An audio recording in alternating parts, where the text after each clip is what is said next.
you an old traditional, old time recipe that has been around forever and ever, and that is, you got it wrong. It ain't corn dogs, it's cornbread. I'm not so much interested in the recipe right now as how we're going to show you to cook this in this 10-inch Dutch oven today. People ask me, say I'm just starting to cook in this Dutch oven, what's the easiest thing that you could recommend that I could bake in a Dutch oven? That is cornbread. Cornbread shows you when it's done quicker than anybody on the bottom. And we'll learn that it's called separation. We just got this off a mix on a sack. If you'll stick around, we'll give you a little special treat. We got something in store for you. So a tip I will tell you when I make cornbread, it's going to say add you like 2.5 tablespoons of vegetable oil. Now we're going to use bacon grease. One other trick, folks. I told you we saved some of that bacon grease. We did. But instead of spraying that oven or that skillet, if you're going to bake it in the house, let's just use the rest of that there bacon dripping to grease the bottom of this oven. Now you'll make sure you get up the sides. This is hog bacon, not none of your turkey bacon or chicken bacon. If you're in the house doing this, you'd have had to preheat your oven. But since we're putting it in cast iron, we ain't preheating this oven to cook cornbread in, because it would already be cooking before we got it there. So it's just body temperature warm. We're going to pour this here cornbread in there. We're going to fire it up. There's two different kind of trivet, or there's no trivet at all. Now, if we was to put this cornbread just directly on the ground and cook it, we would be frying with coals under it, not baking. I'm not going to use this short one. I'm going to use a tall one. It's about 5 inches. Set our little old 10-inch oven up there, and we're going to put coals around the outside edge only, and then coals on top. The reason that I'm using this trivet versus this, you see how close we would be to them coals time we set this oven on there? In fact, just let me show you. And my leg is burning. We would be really close to some good hardwood coals. I'm not talking about briquette. I'm old-fashioned. Y'all know me by now. We're using hardwood. That's going to be too hot. You're going to actually burn something. So let's stick it over here. Also, folks, it's a little breezy coming out of the north today, so it would actually be to our advantage to use this tall trivet.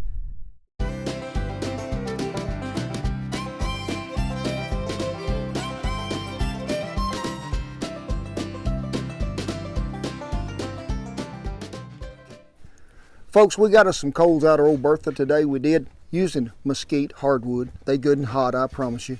We put a good moderate amount around the outside edge only. Now when I was putting them on there was 2 or 3 of them creepers, and that's them kind that fall out of the shovel and want to creep under there in the middle of that Dutch oven.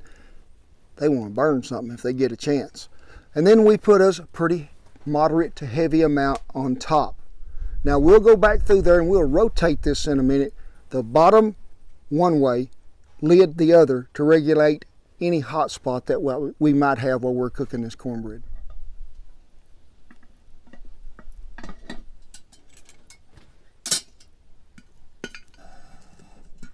Hey folks, anytime you're cooking something in a Dutch oven, you're using good hardwood coals, hardwood lump. It's got a 5-second rule, just like grilling. If you can put your hand over here for more than 5 seconds, it ain't cooking. You want to feel the outside edges, around the top, everywhere. Make sure you always check it. Okay folks, we've been on about 3 or 4 minutes. I'm just going to give you a little look in here. Now, you're beginning to see this sort of start on the outside edges there, and a little bubble here and there in the middle. So it is cooking, and I can actually see a little steam coming out of there. Folks, I got me one of them Rapid Reward Southwest frequent flyer deals, and I use it. I love it. But something that we don't give out at cooking school, and people all the time be trying to get it, it's a frequent checker card given to those who all the time be doing this. It ain't done. Oh, it ain't done. Taking the lid off consistently time after time after time, you're losing heat. Let's leave the thing on there till we get ready to check it after we rotate it again. Folks, been about 8 or 10 minutes. We're gonna take this here, what I call the best lid lifter in the world. Check this cornbread. Whoa, little dab of separation that is taking place right here already, and it's beginning to firm up on the edges. See that? So what we're really looking for is this separation that you can see, but also this spongy.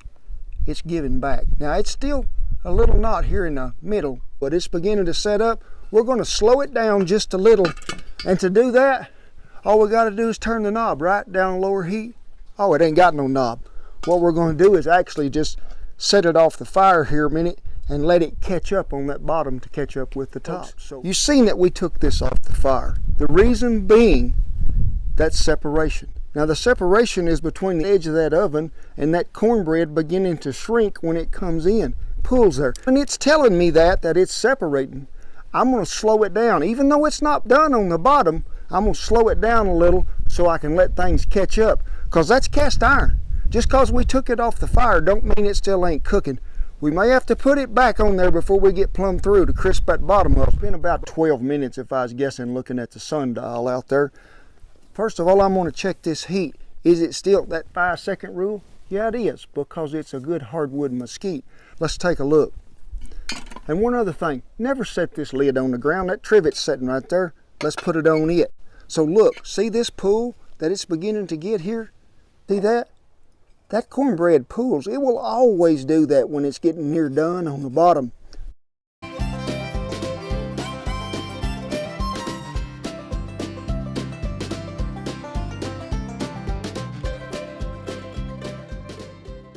We're going to brown the top up because I like some crispy critter on mine on the top. We're going to get us just a fresh little bit of heat and put on top here and let it go to browning up, and then we're going to have us some cornbread. So let's see what this stuff is looking like. That is some good looking cornbread. We took that lid off. You see me do it.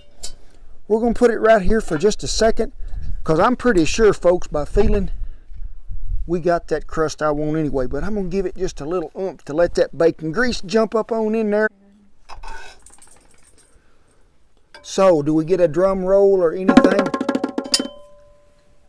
Ooh, baby darling, I'm telling you, this is cornbread. Hey, that cooked pretty quick. It's probably raw in the middle, ain't it? No, it's not. We hope you learned something today. We hope you like some cornbread. But most importantly, I wanted you to see how it's separated from the outside edge of this Dutch oven pulling in. When it does that, what cast iron is telling you, and it'll do that in all baked goods, is the bottom is near done. You can take it off the bottom heat. Even though you took it off, it's still hot, it's still cooking. Now, I didn't forget you, I promise. Remember when I said there at the first, when we started, I was going to give you a bonus?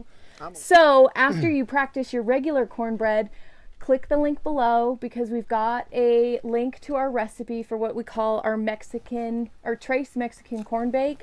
It's got peppers, it's got meat in it, onion, and it's out of our cookbook, A Taste of Cowboy. And Kent, you want to tell them about A Taste of Cowboy? We just found this out. Yeah, it was voted by Amazon as one of the top 100 books to own in a lifetime to cook out of. So we were right privileged, we were, and you can order them from the website there. Also, Amazon, Barnes & Noble, major bookstores also. God bless you each and every one. Remember. Gosh, he's never been on. Look here.